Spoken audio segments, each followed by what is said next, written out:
पर्यावरण के कुछ अद्भुत नज़ारों को हम देखने वाले हैं। दीप स्तंभ से देखिए चांद, सूरज, यूं लग रहा है हम उन्हें कैच कर रहे हैं। कैमरे की कमाल है। ढलता हुआ सूरज हमारे हाथों में स्पष्ट।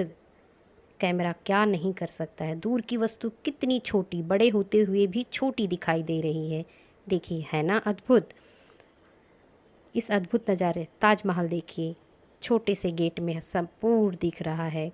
सूर्य मंदिर है, तो हम ऐसे अद्भुत नज़ारों को देखते हैं। मेरे प्यारे विद्यार्थियों, आप सभी का स्वागत। बच्चों, बड़ा भया तो क्या भया, जैसे पेड़ खजूर, पक्षी को छाया नहीं, फल लगे अति दूर। ऐसे कार्य हमें करने चाहिए जिसका फल अन्य लोगों को भी प्राप्त हो, वरना हमारे बड़प्पन का क्या फ़ायदा, ऐसा इसका अर्थ होता है। तो कुछ उपयोगी कार्य, दूसरों को भी मदद मिले, ऐसे। आगे बढ़ते हुए हम त्रिकोणमिति के 6.2 को सवाल हल करने वाले हैं। उसके पहले हम कुछ छोटे से कॉन्सेप्ट को समझ लें कि अब हम अपने पर्यावरण की तरफ चल रहे हैं, जहाँ नदी है, पहाड़ है, इमारतें हैं बहुत सारी, हम उनको देखते हैं। और कभी हम पहाड़ियों पे जाते हैं, बहुत सारी पहाड़ियों से नीचे की तरफ देखते हैं। एरोप्लेन की उड़ान काफ़ी लोगों ने भरी होगी। जब हम एरोप्लेन में उड़ते हैं तब हम नीचे की वस्तुओं को देखते हैं, बहुत छोटा छोटा दिखाई देता है। तो ये सारी चीज़ें हैं, और इनका हम त्रिकोणमिति में किस तरह से उपयोग करते हैं, थोड़ा सा हम इसे समझते हैं। जैसे अब ये हमारे पास एक इमारत है, मान लो। इस इमारत को कोई व्यक्ति, अब व्यक्ति की हाइट का हम कोई भी मेजरमेंट नहीं रखेंगे। हम ये समझेंगे कि कोई व्यक्ति जो निरीक्षक है उसको हम एक बिंदु स्वरूप ही मानेंगे। तो वह व्यक्ति है, और वह निरीक्षण ऊपर की तरफ इस पर स्थित किसी वस्तु को वो देख रहा है, इमारत के किसी वस्तु को देख रहा है, और ये निरीक्षक है, निरीक्षक वस्तु को देख रहा है। तब ये रेखा जो होती है इसे कहते हैं क्षैतिज समांतर रेखा। क्षैतिज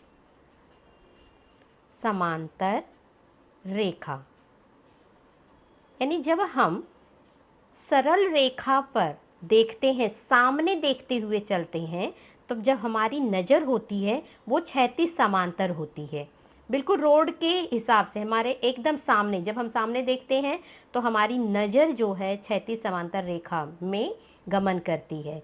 लेकिन जैसे ही हम ऊपर की ओर, तो हमारी ये नज़र दृष्टि रेखा जब हम सामने रहते हैं, मतलब एकदम सीधा सा तात्पर्य है, जब हम सामने देखकर चलते हैं तो हमारी ये दृष्टि रेखा क्षैतिज समांतर रेखा के बराबर चलती है। लेकिन जैसे ही हम ऊपर सर उठाते हैं और किसी चीज को देखने का प्रयत्न करते हैं, तब यह दृष्टि रेखा, अब ये क्या हो गई, दृष्टि रेखा हो गई।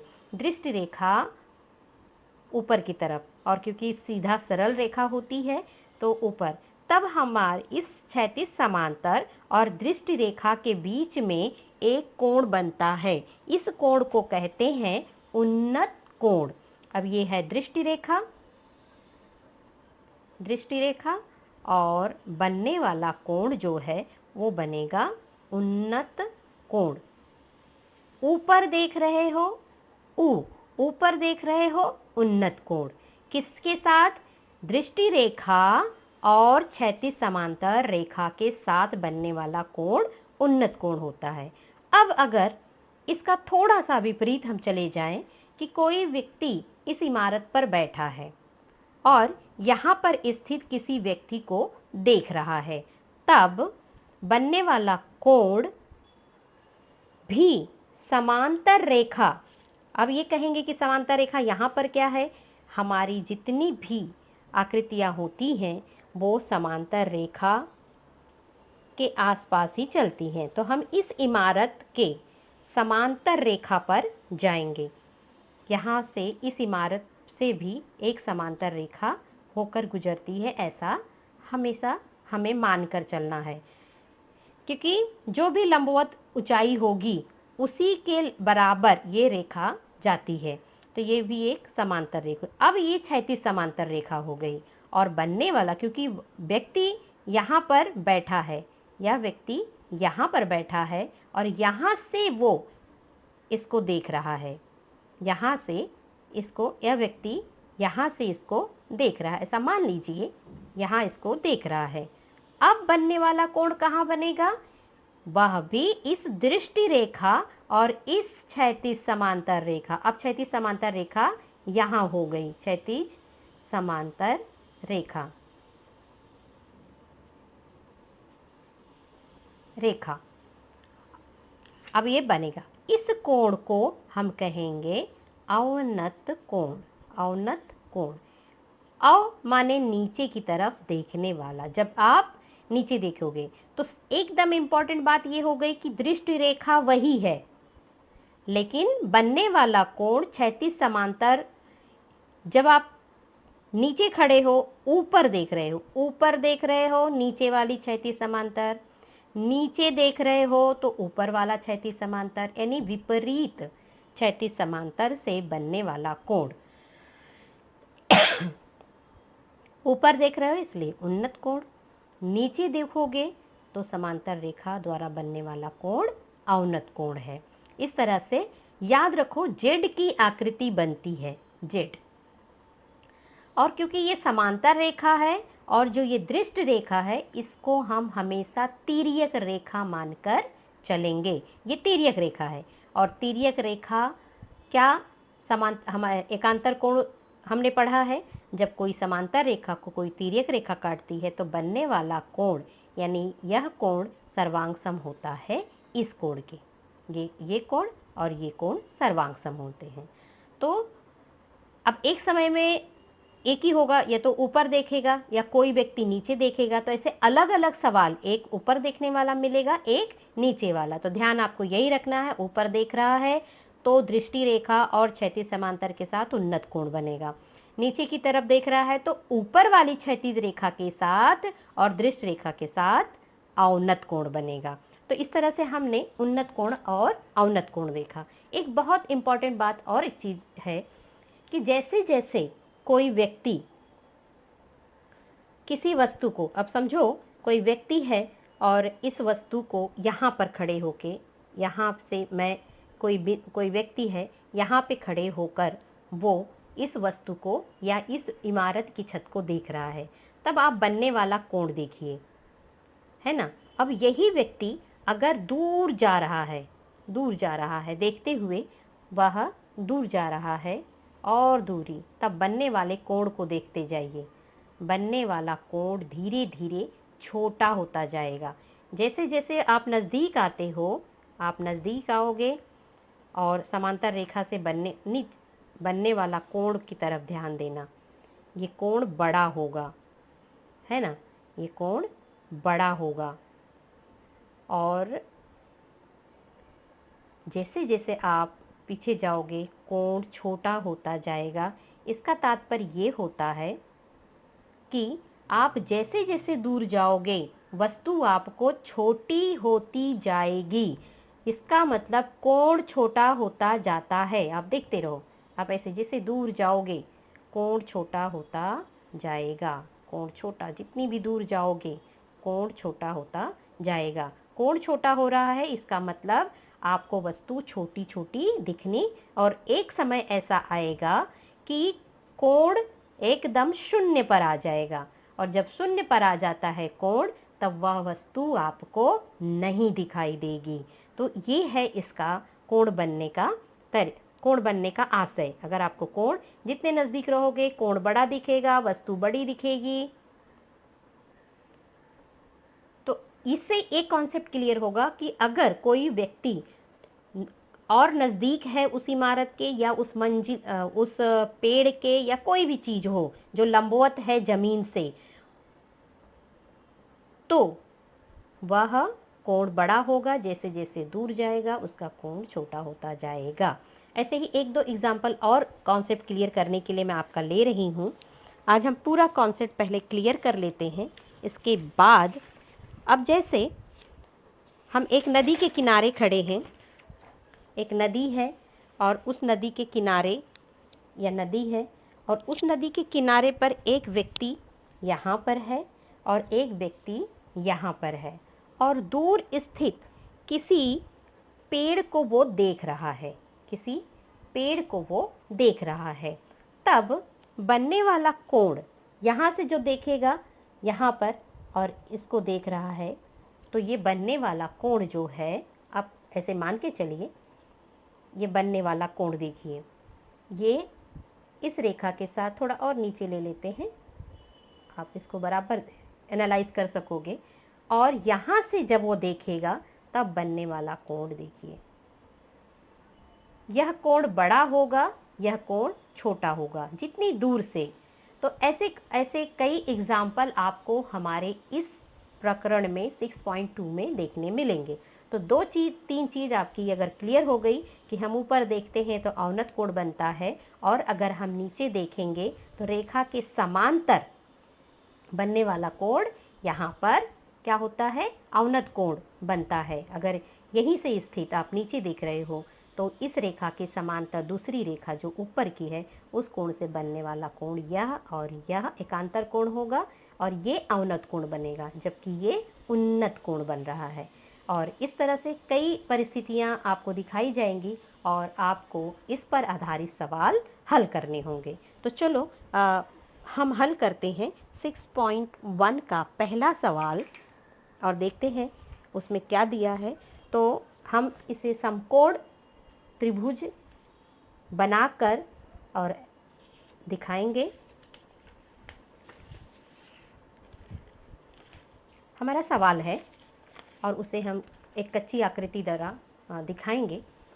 कोई व्यक्ति किसी गिरजाघर, अब गिरजाघर जमीन से लंबवत होगी, 80 मीटर दूरी पर खड़ा है। उस व्यक्ति द्वारा गिरजाघर की छत की ओर देखने पर 45 अंश माप का उन्नत कोण बनता हो तो गिरजाघर की ऊंचाई ज्ञात कीजिए।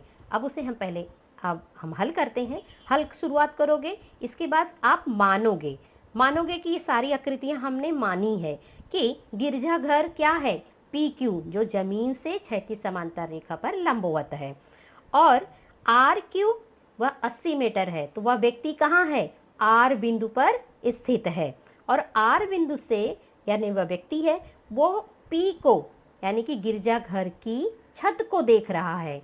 तो कितने अंश का कोण बन रहा है, 45 अंश का, यानी ये दृष्टि रेखा हुई और ये क्षैतिज समांतर रेखा, इसके साथ बनता हुआ कोण कितना हो रहा है, 45 अंश का कोण बन रहा है। अब कच्ची आकृति हम बनाने के बाद इसको हम अपने सवाल में अच्छी तरह से बता देंगे कि हमने किसे क्या माना है।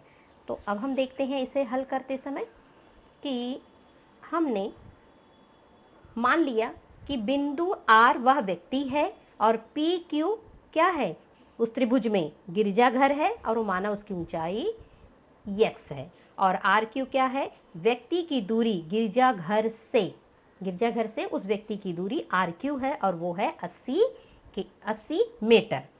अब कोण PRQ उन्नत कोण है, 45 अंश हमने आकृति में दिखा दी है, 45 अंश हमें दिख रहा है वो, ठीक।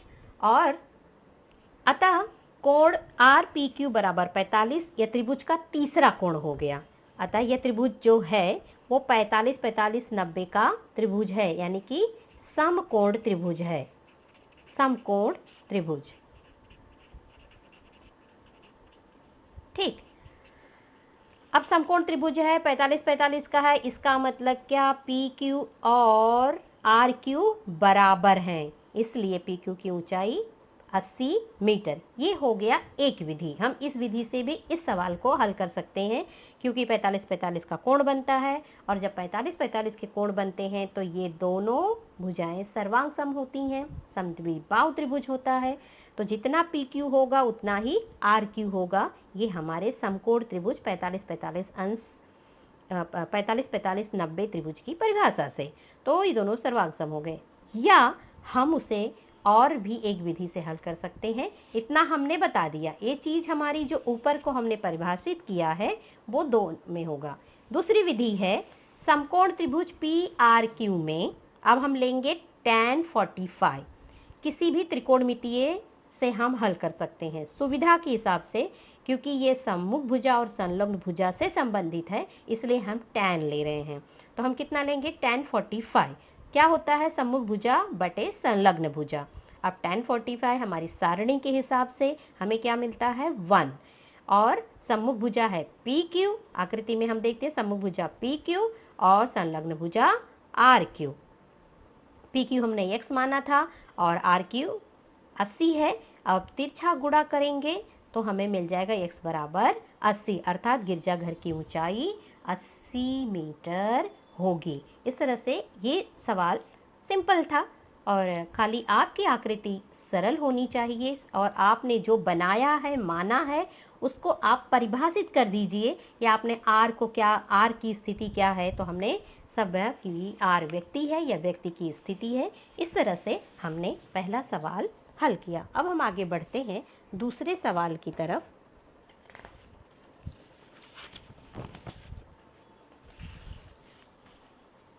दूसरा, आकृति के अनुसार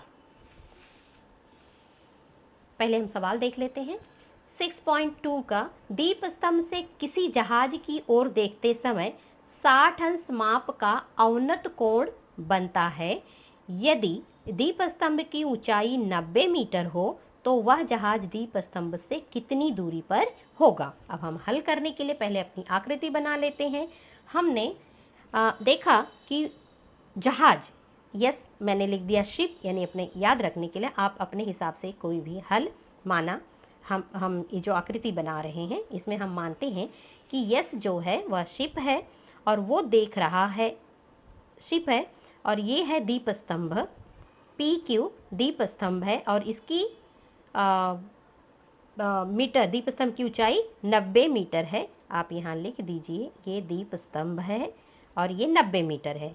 यहाँ P से व्यक्ति जहाज को देख रहा है, यानी आपकी दृष्टि रेखा नीचे की तरफ देख रहे हैं, तब क्षैतिज समांतर रेखा PR हो जाएगा। क्योंकि आप नीचे देख रहे हो तो ऊपर की क्षैतिज समांतर रेखा के साथ अवनत कोण मिलेगा, अवनत कोण बनेगा। कितने अंश का? 60 अंश का सवाल में जो दिया है।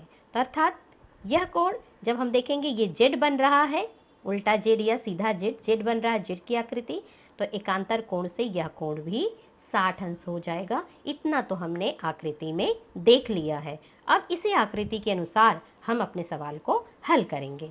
आकृति के अनुसार बिंदु यस क्या है? जहाज की स्थिति। आप आकृति देखते रहिए और इसे भी हल करते रहिए। यस है, बिंदु यस है, जहाज की स्थिति बताता है। और PQ क्या है? दीप स्तंभ है और उसकी ऊंचाई है 90 मीटर। और QS क्या है? जहाज से दीप स्तंभ की दूरी माना वो x मीटर है। तो अतः RPS एक अवनत कोण बनता है 60 अंश का, 60 अंश का अवनत कोण बनता है। इसलिए कोण PSQ बराबर 60, PSQ भी बराबर 60 होगा RPS का एकांतर कोण।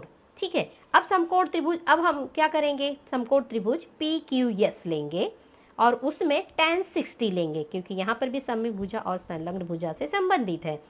तो tan 60 बराबर क्या? सम्मुख भुजा बटे संलग्न भुजा, और 60 की सम्मुख भुजा PQ और संलग्न भुजा QS है।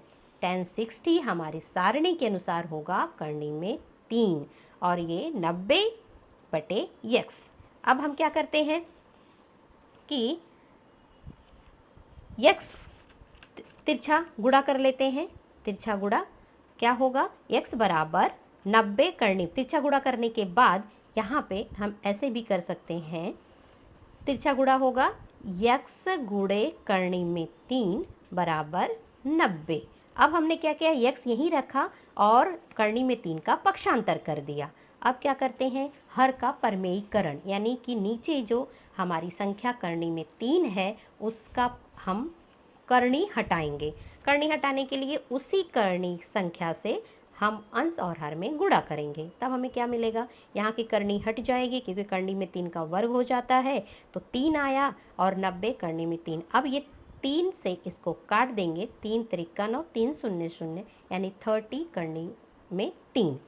x बराबर 30 गुणे 1.73 करनी 3 का मान दिया है और बराबर इसका उत्तर आया 51.90 मीटर। उत्तर हम स्पष्ट लिखेंगे, जहाज दीप स्तंभ से 51.9 मीटर की दूरी पर है। इस तरह से हमें यह उत्तर प्राप्त होता है। बच्चों एक बात और बहुत इम्पॉर्टेंट आपको मैं बताऊंगी कि कभी कभी ये सारे सवालों में करनी √3 का मान नहीं दिया होता है और हर समय हमारा जो आंसर पेपर होता है बोर्ड का स्टैंडर्ड जो हमें मार्किंग के लिए दी जाती है उसका फॉर्मेट बदलता रहता है।